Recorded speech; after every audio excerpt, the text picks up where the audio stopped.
inspiring friends and colleagues, Caroline Carrada, Paul Edfers, Scott Grace, and myself, Steve Thompson.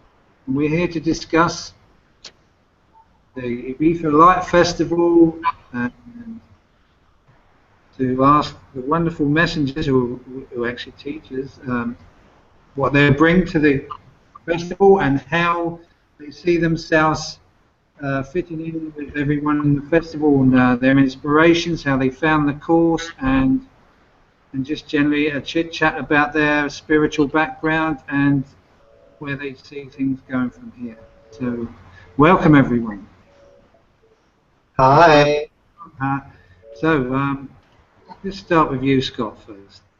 So, Scott, you've been a course student, I hear, since 1981. Yes.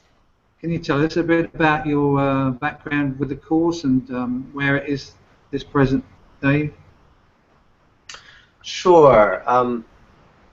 I am not necessarily a student of A Course in Miracles anymore. I started to hear a voice inside me identifying himself as Jeshua, Jesus, in 1993, and began a more intimate, personal Course in Miracles with the author. So I don't pick up the book that often, but I do remember some very key lessons when I need to, like the world I see holds nothing that I want. I don't perceive my own best interests. You know, I have all the lessons that I need to remember. But mostly I go inside and ask Spirit and talk to Jesus when, you know, at the beginning of my day and whenever I need to, whenever I work with somebody, I'm working with clients throughout the day. My background doesn't interest me. I don't like talking about my past. It's done, and it was fun. But now we're all one, and the atonement has begun. So I'd rather receive the light of the sun than, you know, talk about my history, which really is a mystery because it never really was there. So I'd rather be aware of this present moment and the holy instant and take it from there. Thank you. That's lovely. I got so bored with my history, I wrote a book about it, so I didn't have to talk about it anymore. Oh, fantastic. That's great. How does this work? Yeah, go ahead, Caroline. Go ahead. You're so welcome to our festival, to the IBIZA Enlight Festival. You represent somehow the spirit of the festival, which is to bring together those who wish to celebrate Jesus' teachings.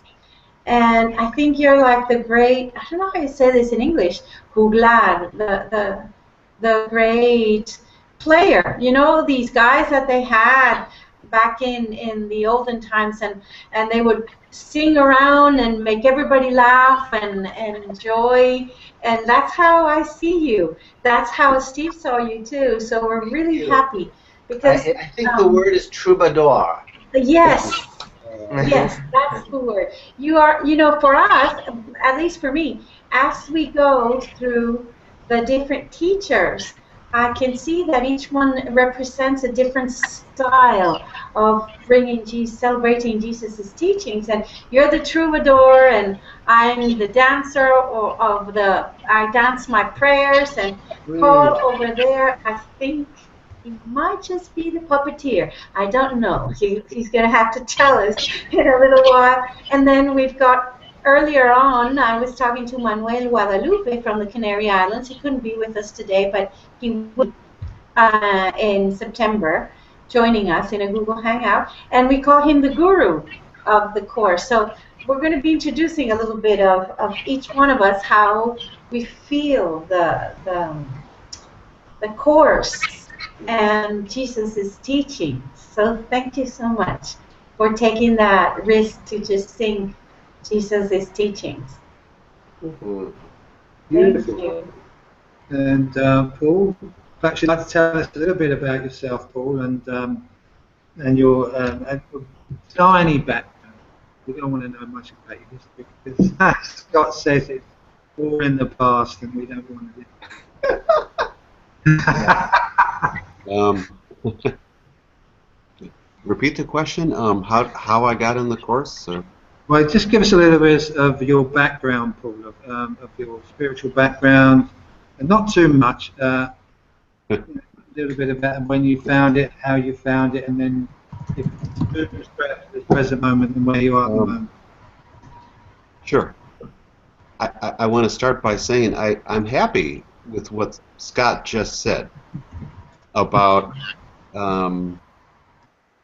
his past is gone and he's done, and there's nothing to talk about, and that really made me happy to hear that, because I feel the same way about myself. The only thing I would say about how I got into the course or what happened is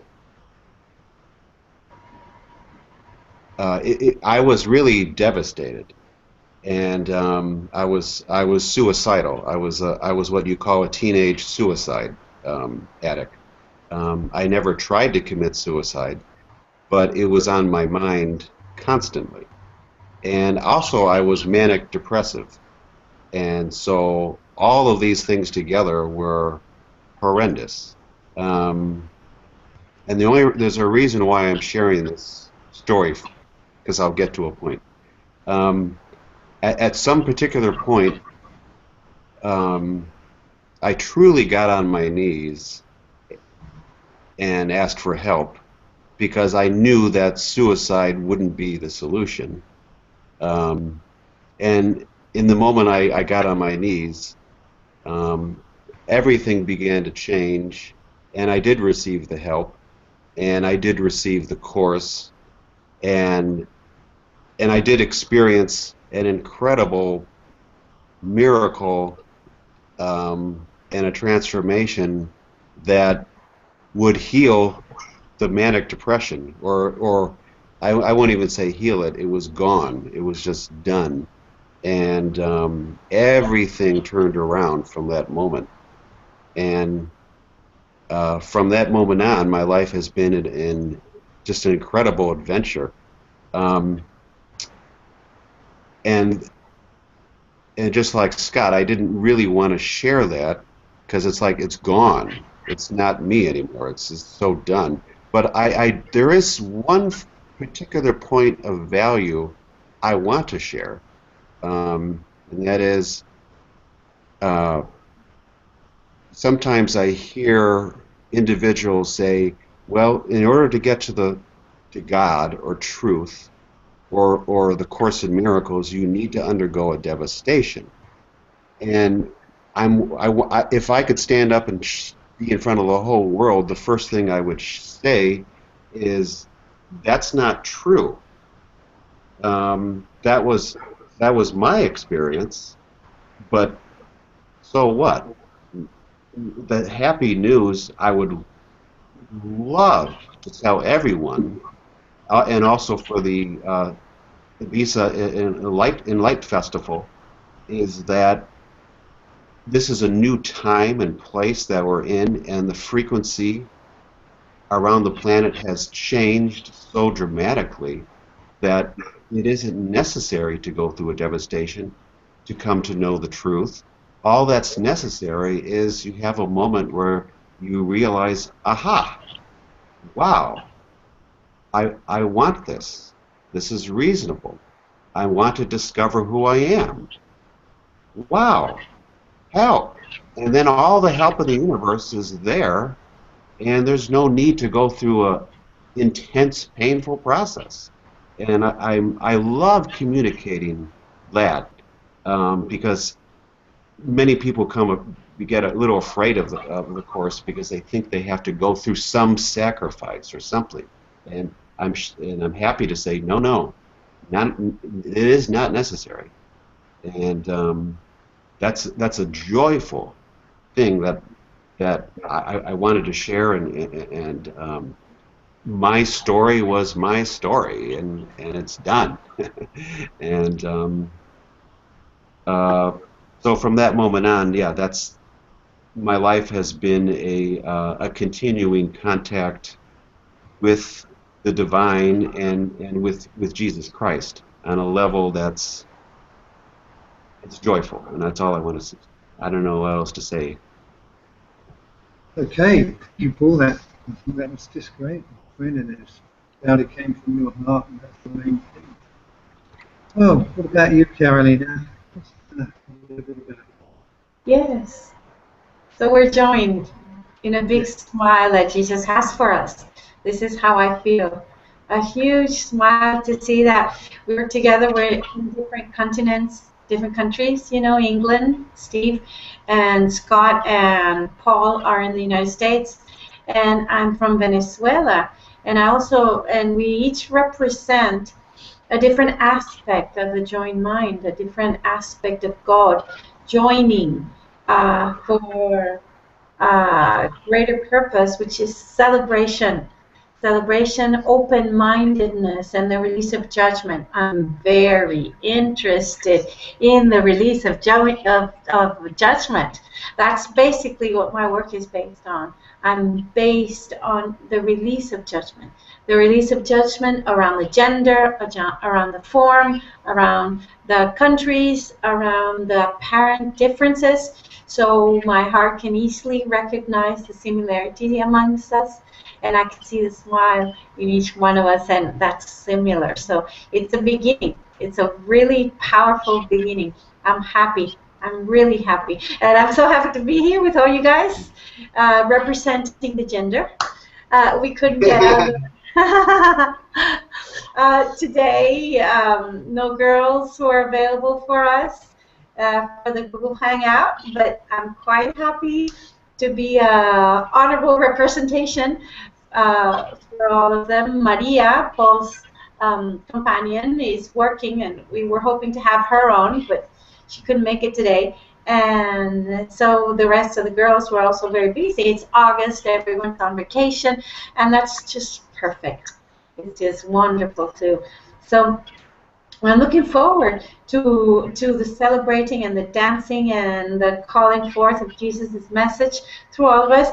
I don't know. I was thinking maybe it would be a good time for Scott to sing if he likes. Yeah, perfect. Scott, how are you feeling, man? Are you feeling inspired? I'm delighted. I'm always inspired. That's not a feeling. That's my life choice. Wonderful. Thank you so much.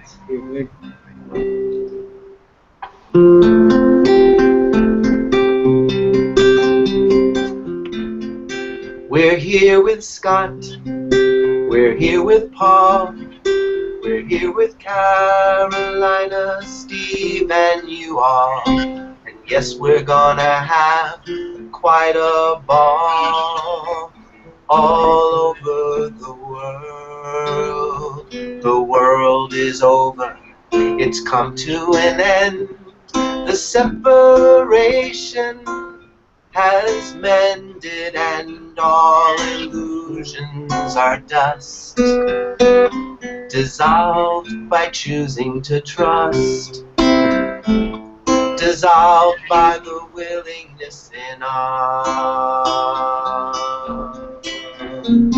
Now, Carolina or Carolina, please help me, I forgot. Carolina. Carolina is a happy dreamer, and Paul has given his all to Jesus, and Steve has something up his sleeve called the Christ, and we're all in the light. So join us on an island somewhere close to Spain, and we'll spend 5 days or so without the ability to complain. We'll let our grievances all go, and take it light and slow, and forget all we think we know, and just glow, 'cause we are the light of the world. Thank you, Paul. Thank you, Paul. Bravo, my friend. Bravo. I forgot your name. Carolina, I apologize. We understand, Scott. Yeah, so, Paul, what do you actually do when you actually go out there and present yourself to the people, and how do you inspire people? How do you get them to feel within themselves the truth that is there? How do you make them feel they are innocent, holy children of God, and the purpose is to find a way home and give them inspiration and hope in your workshops when you go out and about, my friend? Okay, I always set a goal, and this might sound a little silly, but I always set a goal not to have a result, not to have an expectation, and not to have my own plan, if you want to know the truth. I just ask for help, and I know finally that that the only one who really has to hear the message is me, and to stand in my own Christ and let the world fall away. And in the action of doing that, if I'm going out to give a class and to teach, I always just say, God, thy kingdom come, thy will be done, your plan. And let's just see what happens. And I really have no idea what's going to happen, but that's what makes it exciting, because there's a trust. And whenever I come across brothers all over the world, my first contact is to connect with their light. And I understand no matter where anyone's coming from, and no matter how immersed they've been in the world, so to speak, the Christ light is there. The spark is there, and my goal is to connect with that. And I don't even know how. I never have a plan. It's like I'm going to see that light, and I'm going to connect with that, and from that moment, something could happen, and which is part of the reason before we did this, before we set up the video, I put the camera in my apartment where you could see a Christmas tree behind me, and for me that's a symbol. And the symbol of Christmas is a star or a light in the darkness, and I even found it in the course, chapter 15. I'll just read the first sentence. The sign of Christmas is a star, a light in the darkness. See it not outside yourself, but shining in the heaven within, and accept it as the time Christ has come. He comes demanding nothing, and no sacrifice of any kind of anyone is asked by him. And basically that's how I go about giving this message away. And that's why I have the Christmas trees, because as a reminder, hey, no, every day is Christmas. Every day is a new beginning. And every day I could let it all go and let the new Christ be born. And I'm excited about. I wanted to share, and I'm so glad we're doing this video YouTube thing, because if I want to confess something to Carolina and Steve, this was on my mind for about 2 weeks, and I kind of mentioned it to Carolina briefly in a phone call, that I actually wanted to do like a YouTube video talking a little bit about the Festival of Light. And what I would want to share with anyone, anywhere in the world, about this is we all come, and Carolina did say it, we all come from these different areas of the world and different areas of our culture and our background, and but that, you know, and in that sense it looks like we're different. But the thing that's exciting is, since we've all come into this, we've all discovered this Christ vibration that's living inside of us, and all of us are so unique. To me, this festival is very mystical, because I look at it like, if you look at the whole festival as I'll give an example, as the human body. And the human body has all these veins that go through the heart, and each vein goes to a different point. All these veins may be a little different, but they all carry something unique. And in this festival, we have all these different mystical veins of energy in one giant body, carrying a message from a different angle, from a different perspective, from a different vibration. But wow, what a gift it would be for anyone. And even if they're not in the Course, it isn't even necessary that they're in the Course of Miracles.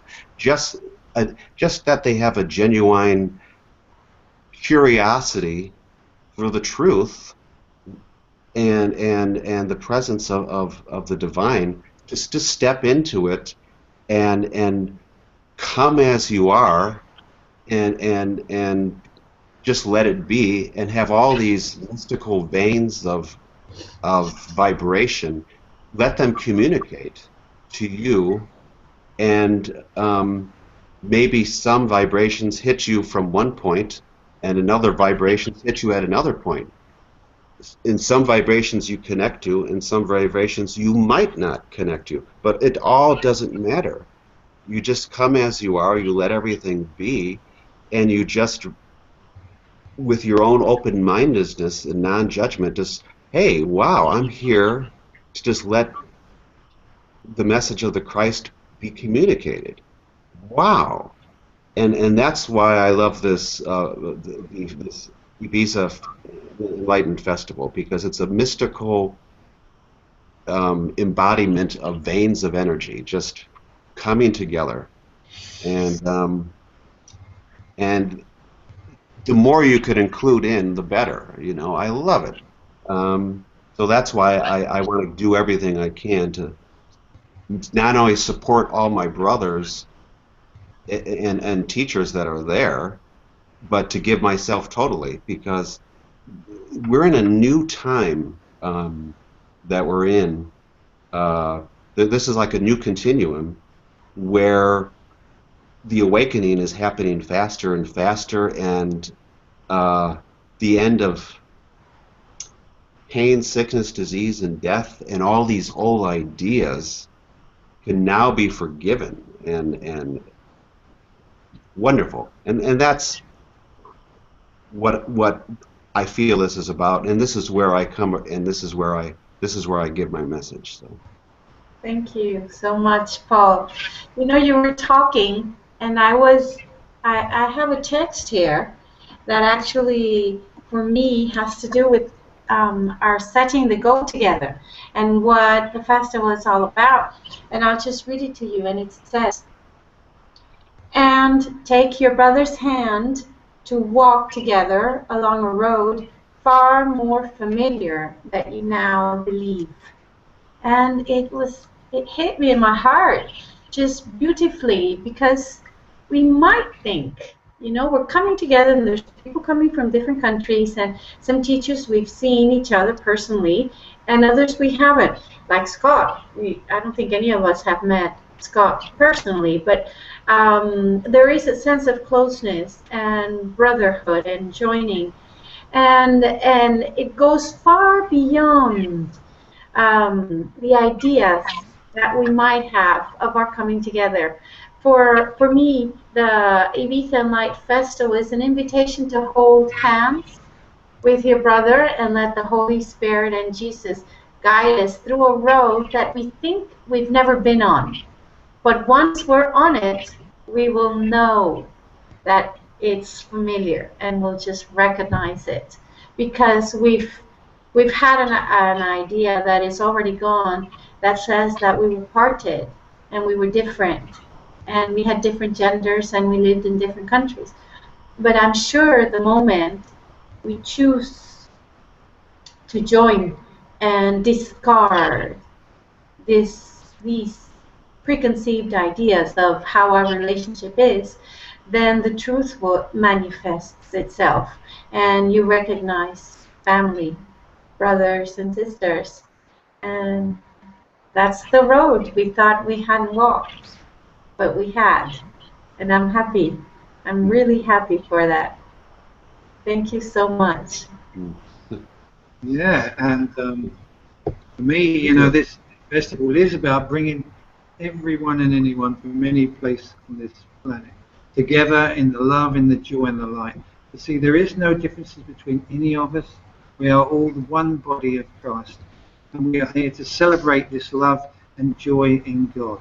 And personally myself, I can't wait to see all you guys in the festival. Big hugs will be available, I assure you. Right, Scott, just want to ask you a question, my friend. Sure. When you heard about the festival, and I invited you along, what was your initial reaction? Was it Tell us in public. Okay.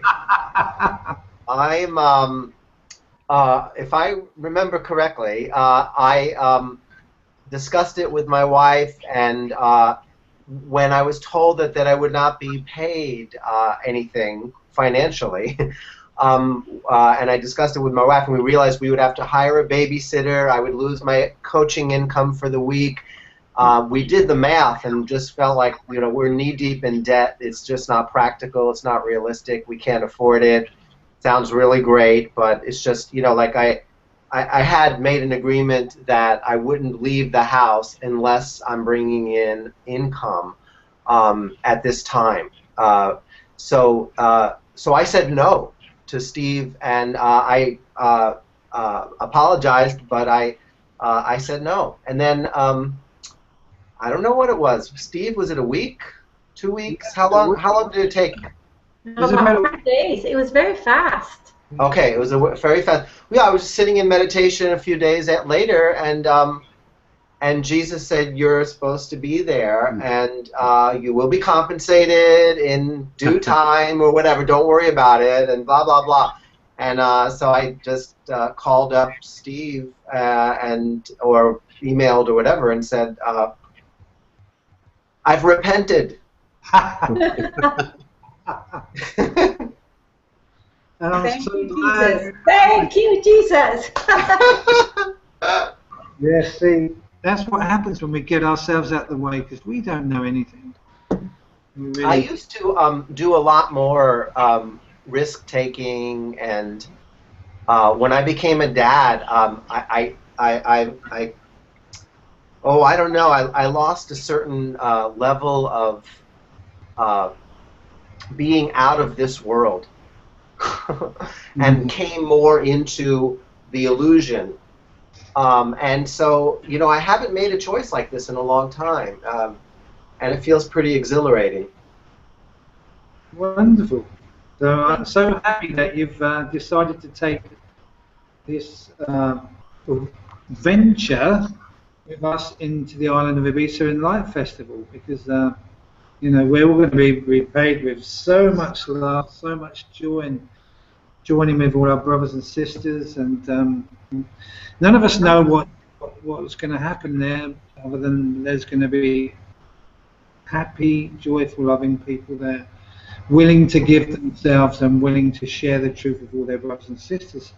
But this is a new venture for me and Carolina and Salvador. We had no idea what we were doing at the very beginning, and sometimes we still don't. And but we're inspired and we're in guidance, and we feel this is the way forward for the cause and for the truth and for the Christ consciousness of the world. And we just see the way forward for us is through celebration, is through joining without the restrictions of languages, countries, you know.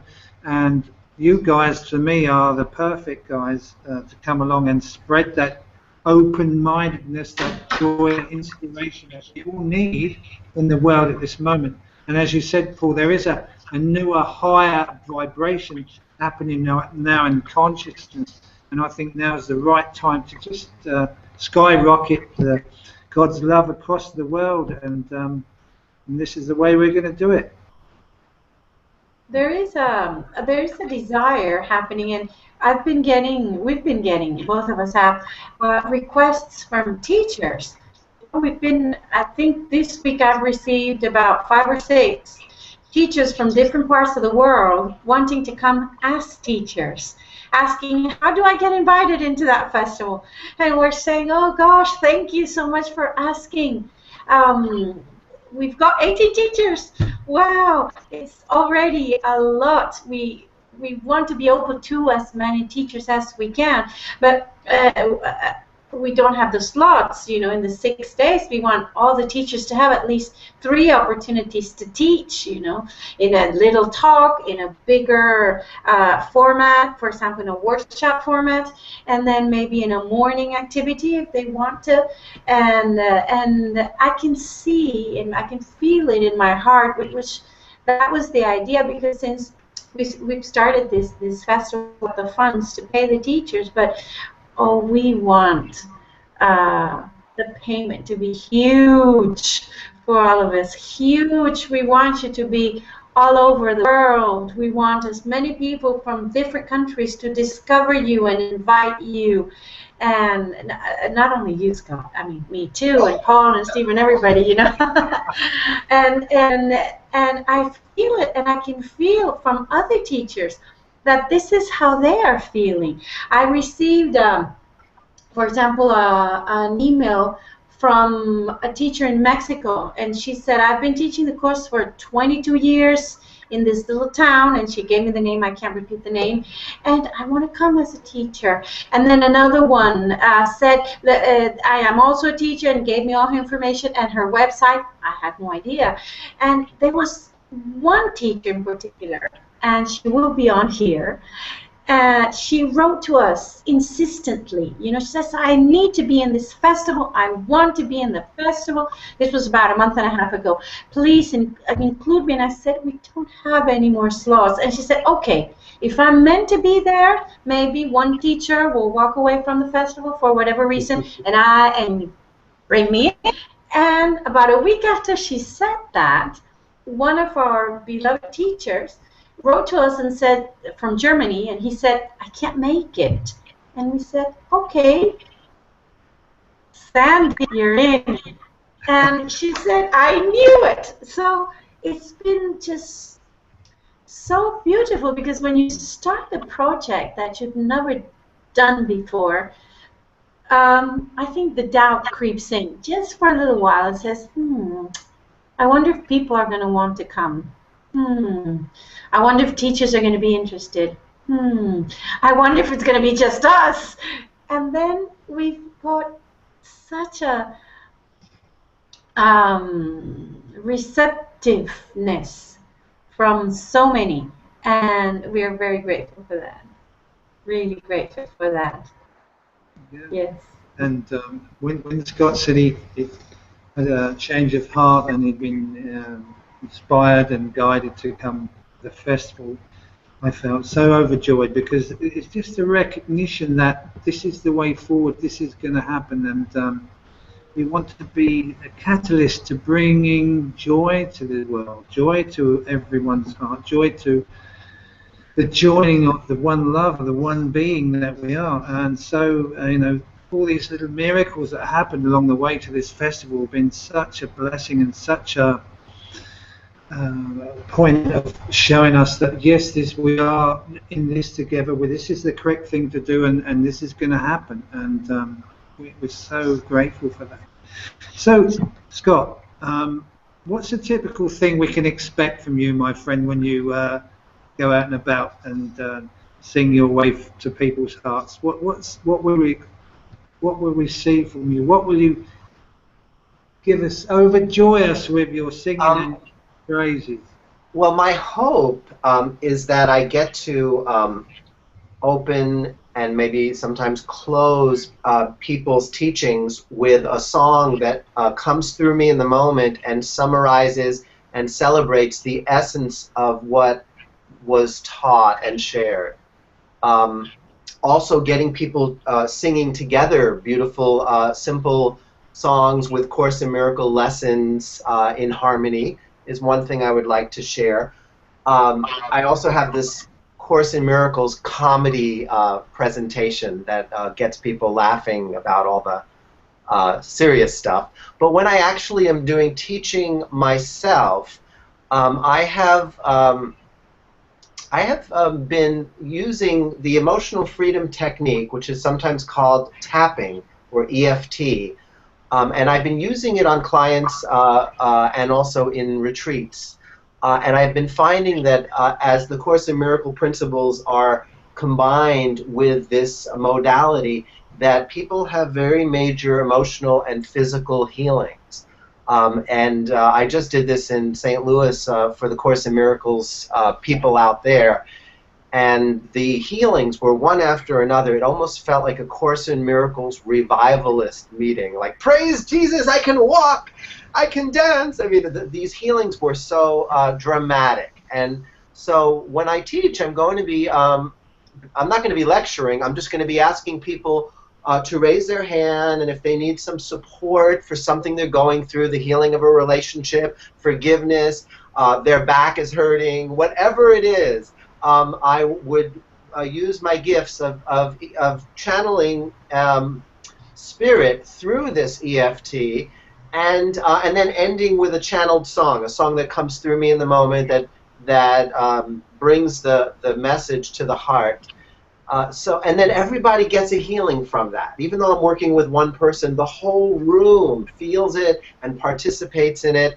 And often there's a lot of laughter and certainly a lot of that Christed, jubilant, anything's possible. There is no order of difficulty in miracles. We can heal the world. We can heal ourselves. We can change the very cells of our body because they don't really exist anyway. So it's very exciting, the work that's been coming through me, and I'm so grateful to fly through the illusion of space and time to present it on a little island. Yeah. Thank you. Thank you so much. It's really about healing the sick and raising the dead. Well, you don't have anyone you can raise the dead at the festival. Bring your cadavers. Yeah. Paul, I want to ask you, what was that you were showing us before we started recording? You want to show us or not? Oh, hang on. You mean, And who is that? that's my nephew. Oh. I always see Maria with her. With it. Is that a puppet? Or just a family member? Just a family member, yeah. Yeah, we're, as you know, we're kind of jokingly playful all the time. That's just our way, you know. So will we see the puppet with you, Paul, when you come? Possibly. I think I might. I think I might, yeah. This may be a new way forward for you, my friend. A new what? A new way forward. I don't think anyone else is doing it in the Course of Miracles. Okay, yeah, I possibly might bring them, and you know, That's a great way, I think, to teach through a puppet. Are puppets anyway, but I mean, the puppet's teaching the puppet. Right. And it's fun, you know, especially if you want to introduce more younger people into the course, children, for instance. What a great way to introduce it through toys and puppets, you know, that'd be a great way. I don't think anyone's doing that before. So maybe you're just something big, man. Yeah, that's more. Maria's really good with kids, more than I am. She connects well. She knows how to reach them. Um, but you know, we'll do anything. We care about, all I care about when I teach is really connecting with the light and connecting with the Christ within. And once you make that contact, you know, anything and everything could happen. And someone who in one day can really grow up in their Christ and come into a certainty and literally go through 10, 15 years of time in just one day, because that's how fast growth and that's how fast this power, this frequency can happen. I know that because that's been my experience, and Yes. I'm grateful. You are such a miracle worker. Thank you so much. Could you, I really like that story, and just for fun, do you think you would want to share that story that I like so much? About your aunt? Was it your aunt? And you know what I'm talking about? Remember? Yeah, sure. This is You know, kind of bizarre. can I stop for a second? I just want to say goodbye. I do need to Okay. complete my time here with you guys. Yeah. It's been a joy. Thank And you. Yeah, Thank you. blessings. We'd Thanks, love Scott. to do this again sometime, Scott, with you before October, if possible, and Of maybe course. have more of maybe a one-on-one with yourself or a group, and maybe you can bring my guitar along and we can do a duet. Very good. Blessings. Peace Blessings out. to you. Thanks, Scott. Ciao, brother. So you want to tell us a little bit before we finish? Sure. Yeah, I have to make it short because it's kind of a long Yes, story. make it short, just a I little. do the best I I can. tell that, since you told me that story, I tell all my students every time I tell them that story. It's such a wonderful story. Make a long story short, uh, I never really talk about the Course in Miracles or spirituality with my family because they always feel uncomfortable. They don't, and I have to respect that. And my mom has actually said there is no God, and she doesn't believe it. And I realize I have to honor my mother and my father. I can't. So when I'm around them, I never talk about when I was out teaching, or I can't even talk about miracles. And so sometimes, honestly, it's disappointing. But through the grace of God, I've learned to, like, a voice told me one day, because I asked, how do I deal with my parents? And the voice just told me, just love them. And so from that moment on, of course. And so then we could connect. However, a situation happened in my family with my aunt where she, like I said, she had a farm, or has a farm, that she inherited from her husband that passed away. And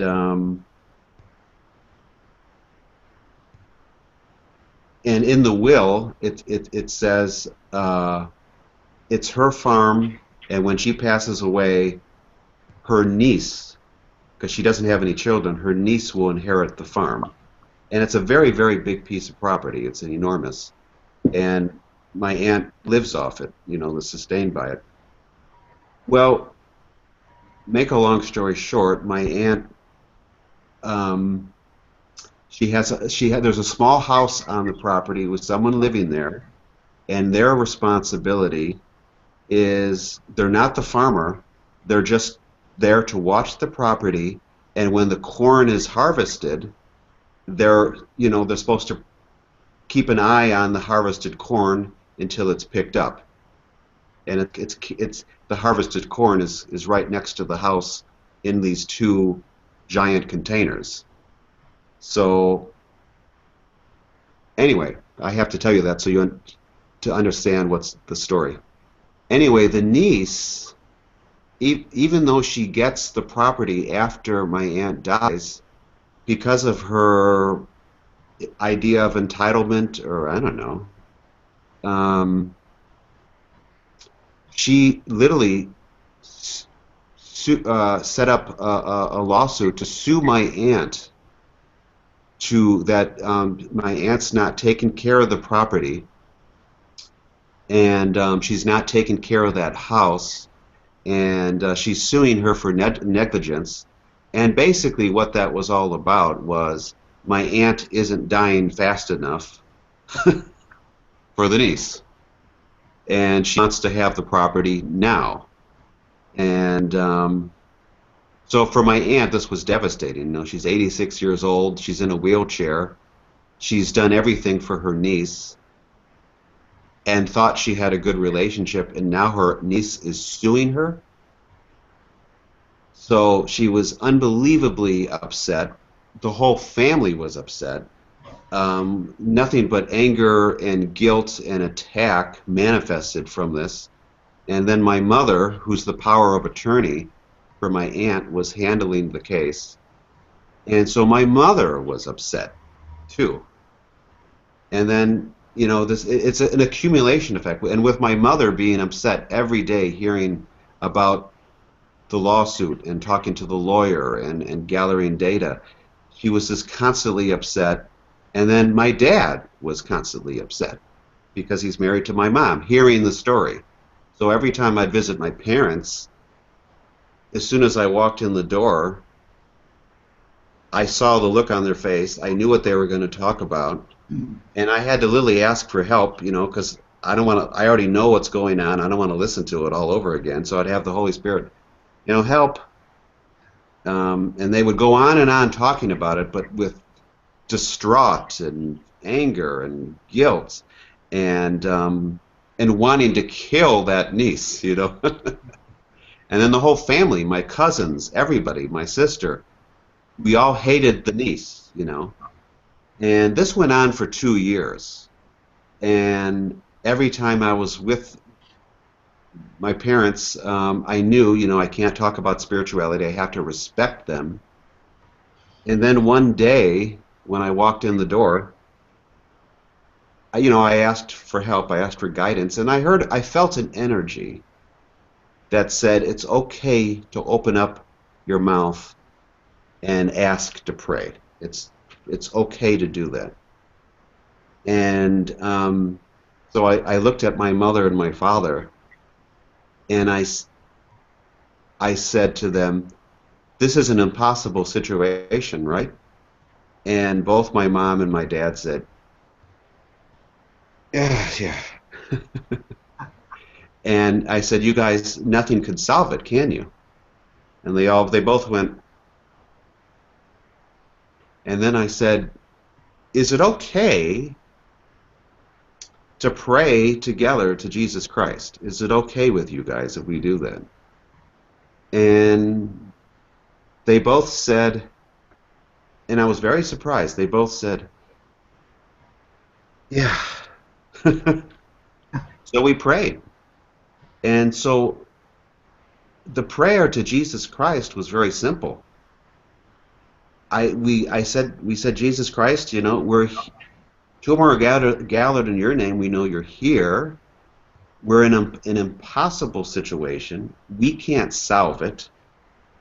We turn it over to you. Can you solve it? And we don't care how you solve it. We don't care what you do. We just want the problem solved, and we want to step back and trust, because we want to be happy. We want to be at peace. Help. 2 months later, this is a true story, a tornado went through the farm,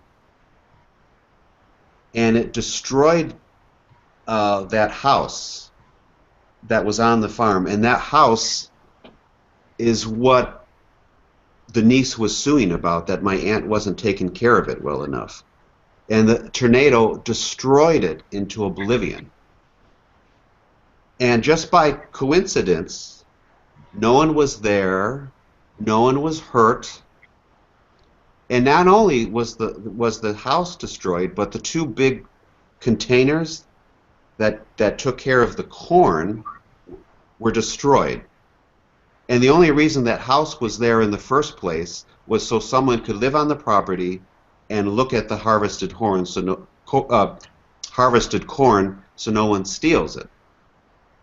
Well, and this is a true story, the tornado destroyed the 2 bins, the 2 containers, and the house. No one was hurt, and just by coincidence, no other house or building in the entire county was destroyed. Only that.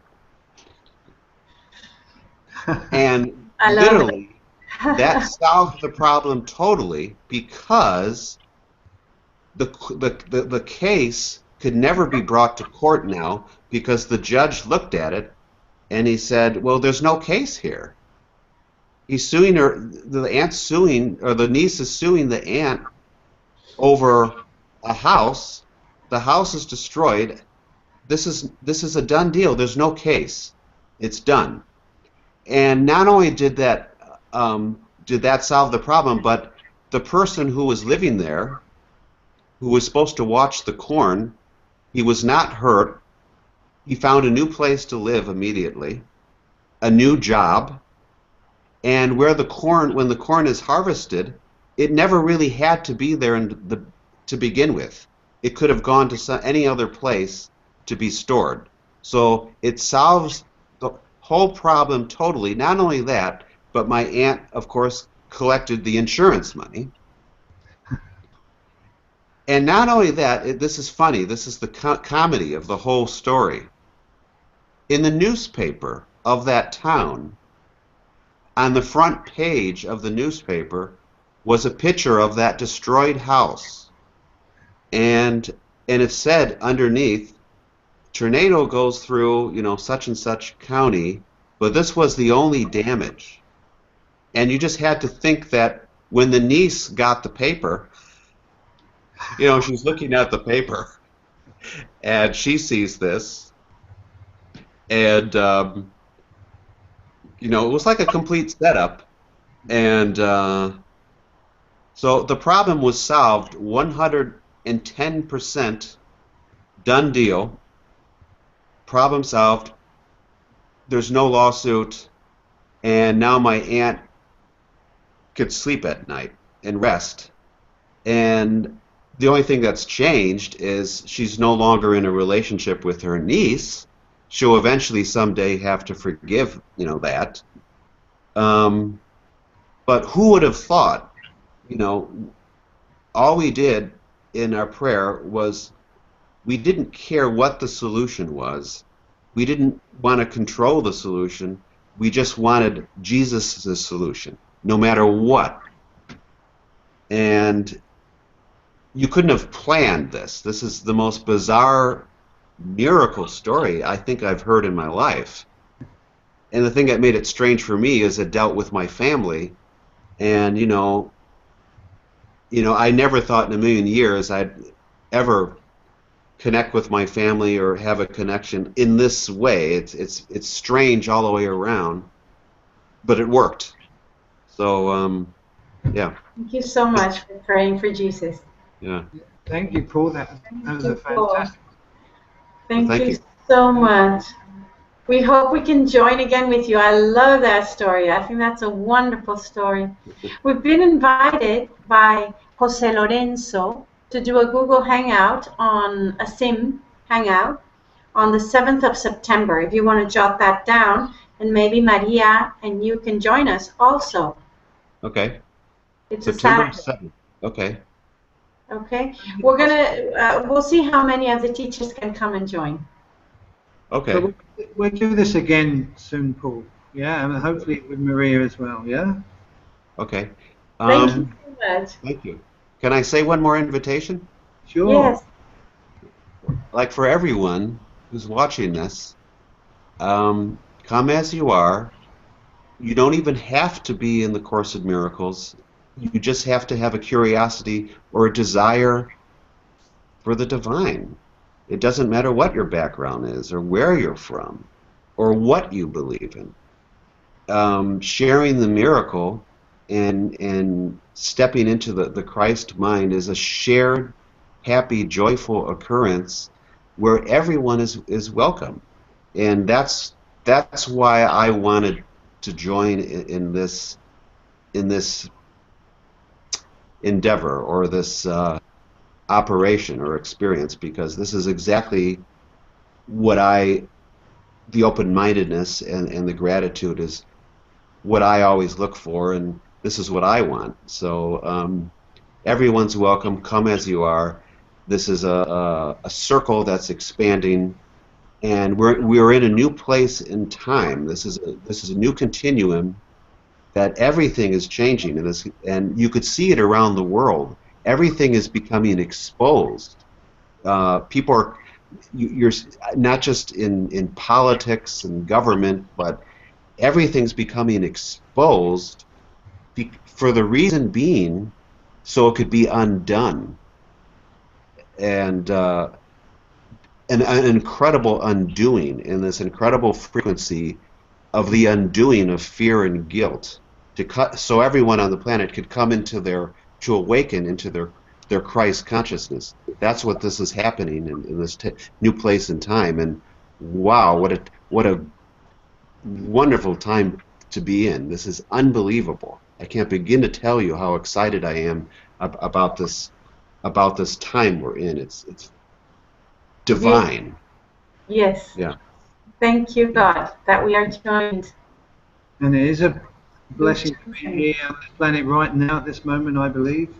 We're all here to do our thing, and we're going to do it with passion and with God's love and all the joy in our hearts.